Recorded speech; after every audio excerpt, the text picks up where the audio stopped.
जिज्ञासाओं को शांत करने, जानकारी तथा सवालों के जवाब शिक्षकों के प्रेरणा से ही मिलती है। इसलिए आज शिक्षक दिवस के शुभ अवसर पर देश के तमाम शिक्षकों को नमन करते हुए मैं अपनी बातों को आगे रखना चाहता हूं। प्रख्यात शिक्षाविद, महान दार्शनिक और भारतीय संस्कृति के संवाहक डॉक्टर सर्वपल्ली राधाकृष्णन के जन्म दिवस को हम लोग शिक्षक दिवस के रूप में मनाते हैं। ये एक बहुत अच्छे शिक्षक थे और भारत के प्रथम उपराष्ट्रपति और द्वितीय राष्ट्रपति के रूप में भी कार्य कर चुके हैं और भारत रत्न पाने वाले पहले व्यक्ति। शिक्षक के बिना सब और समृद्ध समाज की कल्पना नहीं की जा सकती। शिक्षक के बारे में एक बहुत अच्छा अंग्रेजी का कहावत है कि teaching is the only one profession that creates all other profession, यानी कि शिक्षा देना एकमात्र ऐसा जरिया है जो दुनिया के हर तरह के पेशा को जन्म देता है। चाहे आप डॉक्टर बनिए, चाहे आप इंजीनियर बनिए, चाहे आप जज बनिए, चाहे आप डिस्ट्रिक्ट मजिस्ट्रेट बनिए यानी कि डीएम बनिए, या आप वकील बनिए, किसी भी प्रोफेशन में आप जाना चाहते हैं या कोई व्यवसाय कीजिए, लेकिन आपके जीवन में एक शिक्षक की जरूरत है। बिना शिक्षक के आप कोई भी प्रोफेशन को नहीं बेहतर तरीका से कर सकते हैं। तो इसी से मिलता जुलता मैं आप लोग को आज एक कहानी बताने वाला हूं। आप गंगाराम का नाम सुने होंगे। एक गंगाराम अविभाजित भारत के एक व्यक्ति थे जो जिस समय पाकिस्तान और भारत एक था, और वो पाकिस्तान आपके पंजाब के में उनका जन्म हुआ था जो आज पाकिस्तान में है। व्यक्ति गांव के थे, उनके पिताजी खेती गृहस्थी करते थे और उनको भी 10th पास करने के बाद खेती में लगा लिया गया। और खेती में लगाने के बाद क्या किया गया कि उनके एक चाचा थे जो लाहौर में चीफ इंजीनियर के ऑफिस में बाबू का काम करते थे, यानी कि क्लर्क का काम करते थे।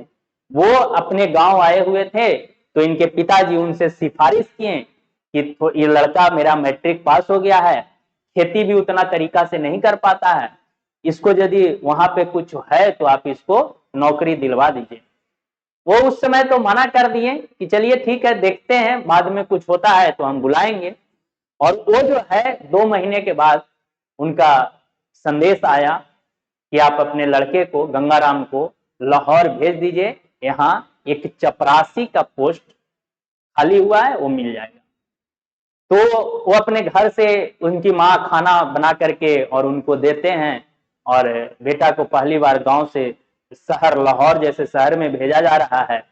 तो उस समय वो अपना खाना और जो भी जरूरत के सामान था उस सबको पैक करते हैं और लाहौर के लिए निकल जाते हैं। लाहौर उस ऑफिस में जाते हैं जहां पे उनके चाचा जॉब करते थे, यानी कि चीफ इंजीनियर का ऑफिस। वहां पे जाने के बाद होता यह है कि उनका एक टेबल के एक तरफ एक बड़ा चेयर लगा हुआ रहता है और एक तरफ 4-5 चेयर लगा हुआ रहता है। वो सोचते हैं, गांव का एक लड़का है, सोचते हैं कि यदि एक आदमी आता होगा तो ये बड़े वाले चेयर पे बैठता होगा और यदि आपका 4-5 लोग आते होंगे तो ये छोटे छोटे 4-5 चेयर जो लगा हुआ है उस पे बैठते होंगे। और ये सोच करके, उस समय ऑफिस चालू नहीं हुआ था, साफ सफाई का काम चल रहा था, तो बड़े वाले चेयर पे जाकर के बैठ जाते हैं और अपना खाना जो लाए थे वो खाना खाते हैं और आराम करने लगते हैं। इसी दरम्यान चीफ इंजीनियर साहब का आगमन होता है और वो बिना सोचे समझे गंगाराम को एक चाटा जोर से मारते हैं, जिससे गंगाराम का होश ठिकाना नहीं रहता है और वो सीधे जो है बिना कुछ सोचे समझे, कुछ होता है इससे पहले वो बाहर निकल जाते हैं ऑफिस से। गेट पे उनके चाचा से मुलाकात होता है। गांव के चाचा हैं, वो बोलते हैं कि अच्छा गंगाराम आ गया। तो वो सीधे पहला सवाल ये करते हैं कि चाचा वो बड़ा वाला चेयर पर बैठने के लिए क्या करना पड़ेगा। उसके चाचा सोचते हैं कि गांव का लड़का है, इतना बड़ा ऑफिस देखा नहीं होगा कभी, यहाँ आकर के थोड़ा सा उत्सुकता जग गया होगा इसके अंदर और ये सोच रहा होगा कि बड़ा वाला चेयर पे कैसे बैठने का क्या किया जाए। लेकिन वो जिद पर अड़े हुए रहते हैं। वो समझाते हैं कि छोड़ो, चलो अपना काम देखो। बोलते हैं नहीं, वो बड़ा वाला चेयर पर बैठने के लिए क्या करना पड़ेगा। तो बोलते हैं कि बड़ा वाला चेयर पे बैठने के लिए आपको पढ़ना पड़ेगा, और उसके चाचा भी थोड़ा सा एक्शन लेते हैं और बोलते हैं कि हमारे तरफ से पैसा और तुम्हारा पढ़ाई रहा, पढ़ो।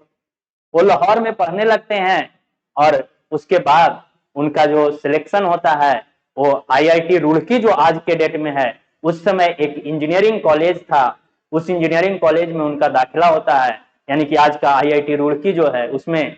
और उसके बाद वो एक स्कॉलर स्टूडेंट निकल करके वहां से निकलते हैं, बहुत अच्छे होनहार स्टूडेंट, और उसी लाहौर के जो चीफ इंजीनियर के ऑफिस में वो चीफ इंजीनियर बन करके उस पोस्ट पे जाते हैं और उस बड़े वाले चेयर पे वो बैठते हैं।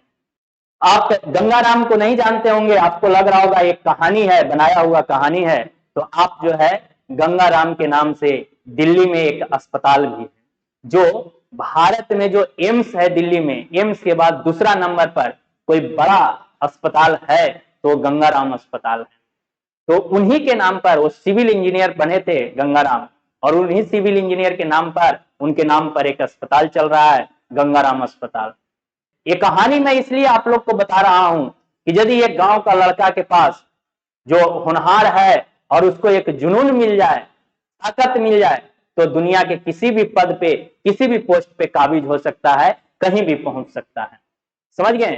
तो ज्यादा मैं कुछ नहीं बोलूंगा, आज शिक्षक दिवस था तो मैंने आपको सोचा कि कुछ मोटिवेट कर देता हूं। तो फिर हम लोग क्लास में मिलते हैं, आज के लिए इतना ही।